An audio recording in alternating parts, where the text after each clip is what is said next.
সংসদে না গেলে কিভাবে আমরা ইসলাম প্রতিষ্ঠা করব? এই প্রশ্নটা খুবই সাধারণ প্রশ্ন, আমি উত্তর দিয়েছি। এটা আবারও আমি আপনাদেরকে সংক্ষেপে বলছি। সংসদে যাইয়া কি আপনারা ইসলাম প্রতিষ্ঠা করতে পারবেন? যারা এই চিন্তা করছেন তারা বোকার স্বর্গে বাস করছেন, বোকার স্বর্গে। আপনি যে নির্বাচনটা করছেন, নির্বাচন প্রক্রিয়া হচ্ছে এই সংবিধানের আন্ডারে।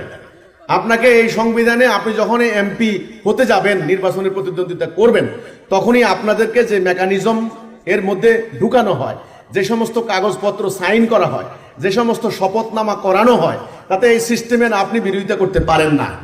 দ্বিতীয় কথা হলো, আপনি যখন পার্লামেন্টে যাবেন, শুরুতেই আপনাকে শপথ নিতে হবে এই সংবিধানের মর্যাদা রক্ষা করিব। তো আপনি যাই করেন ওর ভিতরে থেকেই করতে হবে, এর বাইরে যেতে পারবেন না আপনি। আসলে এই নির্বাচন প্রক্রিয়ার মধ্য দিয়ে ইসলাম প্রতিষ্ঠা হবে না। এটা একটা ধোঁকা, এটা ধোঁকা। এটা ক্ষমতায় যেতে পারবেন, রাজনীতি করতে পারবেন, পাওয়ার এক্সারসাইজ করতে পারবেন, অথবা বিরোধী দলে হতে পারবেন, মানে আপনি পাওয়ারে যেতে পারবেন। এতে আমি কিন্তু দ্বিমত করছি না। এখন যে সমস্ত রাজনৈতিক দলগুলি রাজনীতি করছেন, আমরা বলবো আস্তে আস্তে ইসলাম শব্দটা বাদ দিয়ে রাজনৈতিক দল হিসেবেই পরিচিতি লাভ করুন, এটা ভালো হবে। অন্যান্যরা রাজনীতি করে না, ওইরকম একটা রাজনীতি, কিন্তু ইসলাম হবে না। এখন আপনারা বুঝবেন, কখন বুঝবেন? সব হারাইয়া বুঝবেন।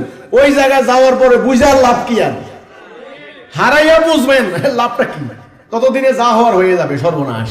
তো কাজী ভাই, আল্লাহর দিন প্রতিষ্ঠার তরিকা আলাদা, এদের প্রক্রিয়া নয়। এই প্রক্রিয়া আল্লাহ রাসূলের দেওয়া প্রক্রিয়া নয়।